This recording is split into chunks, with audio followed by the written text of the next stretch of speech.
bonsoir et soyez les bienvenus. Si vous nous rejoignez, nous sommes le jeudi 15 septembre. Tout de suite, le Flash Info.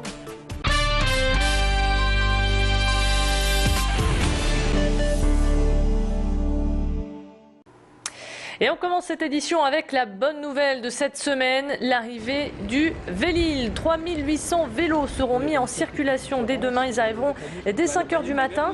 À quelques heures du coup d'envoi de cet événement, Élodie Bernachon a rencontré pour nous Olivier Barre, le chef de ce projet.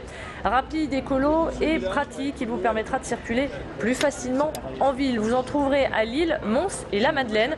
Le Vélil a deux options, la location pour une après-midi ou pour une plus longue durée. Les détails avec Olivier Barre. On voit bien qu'ils sont de la même famille, tous les deux avec un cadre noir et une petite jupe à l'arrière qui est rouge, mais comme demande d'une famille, ils sont légèrement différents parce que le Vélil, c'est deux services complémentaires. Il y a le vélo en libre service, donc ça c'est le vélo qu'on va pouvoir accrocher dans une station à Lille, à Mons ou à la Madeleine. Vous remarquez, par rapport à son collègue, il n'a pas de porte-bagages.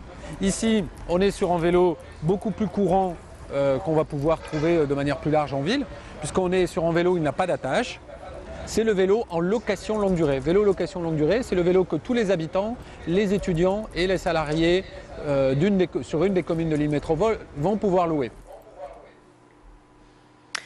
Éducation, alors que les enseignants sont toujours en colère face aux suppressions de postes, la rentrée, elle, est réussie pour le rectorat. Le recteur Marie-Jeanne Philippe s'est dite satisfaite lors d'un point presse. Elle a rappelé que malgré les suppressions de postes, le budget, lui, continue d'augmenter. Et elle en a profité pour rappeler que la courbe de réussite au baccalauréat est au-dessus de la moyenne nationale. Le recteur envisage pour cette nouvelle année de renforcer les dispositifs au service de la réussite scolaire, comme développer les internats d'excellence. Pour Marie-Jeanne Philippe, vous l'aurez compris, la situation n'est pas catastrophique, comme l'affirment de nombreux enseignants. Je ne sais pas, ils ont peut-être un petit peu de catastrophisme. En fait, je pense aussi que nous avons les chiffres, donc nous voyons les réalités de terrain. Sur un dispositif qui gère 30 000 personnels du second degré, 58 000 premier et second degré public, et puis les personnels qui sont en appui de l'éducation, c'est une énorme machine. Et qu'il y ait un fonctionnement parfait sans ici ou là une difficulté, je pense que là vous comprendrez que je ne peux pas dire que c'est parfait partout, mais il y a des cas particuliers qui sont résolus très très vite. Voilà, les enseignants qui ne sont pas du tout du même avis seront dans la rue le 27 septembre prochain et le secteur privé se ralliera donc au public. Patrick Caner présentait aujourd'hui les grands projets du département sur le site Euratechnologie, l'occasion d'aborder avec lui le RSA qui revient sur le devant de la scène politique. Marc-Philippe Daubresse, l'ancien ministre des Solidarités, propose d'instaurer 7 heures de travail obligatoire aux bénéficiaires du RSA, tout refus entraînant une sanction prévue par la loi. Une proposition qui avait provoqué, souvenez-vous, un tollé, et ce, il y a quelques mois seulement. Aujourd'hui, force est de constater que cette idée fait son bout de chemin et revient très vite dans l'actualité. Les réactions sont déjà nombreuses. La droite sociale se félicite de cette mesure. Alors, qu'en pensent les socialistes? Pour avoir un aperçu, nous avons tout simplement posé la question à Patrick Caner, président du Conseil général.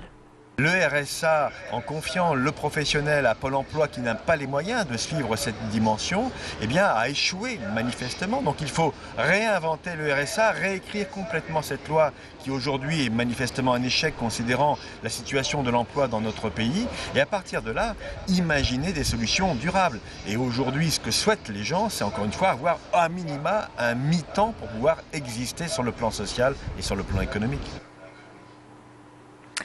Ils méritaient la victoire, mais l'ont laissé filer. Nous allons bien sûr évoquer la grosse déception du LOSC. Hier soir, les Lillois affrontaient pour la première fois à domicile le CSKA Moscou en Ligue des Champions. Alors que les nordistes dominaient la rencontre avec 2 buts signés So et Pedretti, les moscovites sont revenus au score. 2 frappes de l'attaquant Doumbia ont réussi à assommer le LOSC. Dans les gradins, les supporters avaient du mal à y croire, car Lille avait pourtant toutes les cartes en main pour faire un bel exploit. Score final de partout avec un goût amer pour les nordistes. Mais rien n'est perdu pour autant. Au même moment hier, l'Inter Milan, le favori de cette poule, s'est incliné sur sa pelouse face aux Turcs du Trabzonspor. Et les Lillois affronteront ces mêmes Turcs chez eux le 27 septembre prochain. Ce sera donc l'occasion pour eux de se rattraper. Et puis si vous n'avez pas vu le match, sachez que vous pourrez le revoir ce soir à partir de 21h. Lille-Moscou, une rencontre aussi à haute tension puisque quelques heures avant le coup d'envoi du match, rue Masséna à Lille, un bar a été saccagé par des supporters moscovites. Des hooligans en voulaient aux supporters lillois qui s'étaient rassemblés en terrasse. Selon les témoins, ils ont tenté de briser les vitrines à l'aide de chaises avant de se diriger vers le supermarché situé juste en face. L'assaut n'a duré que quelques minutes. Cet après-midi, si vous étiez avec nous, vous avez peut-être suivi l'entretien de Mehdi Hariri avec Sabine Dutoit, l'organisatrice du Name Festival.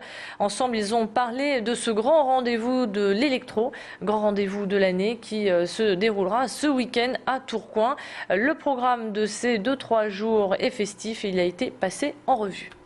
Des têtes d'affiche comme on avait envie d'avoir, Too Many DJs, Simian Mobile Disco, Carl Craig qui va mixer pendant 4 heures avec Luciano, et puis